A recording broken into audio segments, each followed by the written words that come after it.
Vamos comenzar o acto. Aquí pode haber acto sin discurso. O acceso e a exposición a contidos audiovisuais é cada vez maior.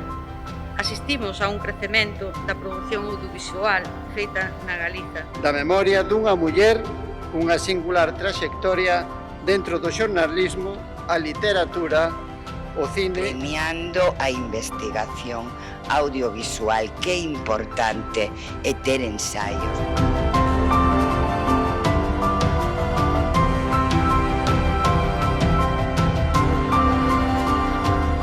Espero que no futuro teñamos moitísimas máis figuras femininas como a ela, non só as que a dedicarlle premios, sino para que tamén para que os gañen.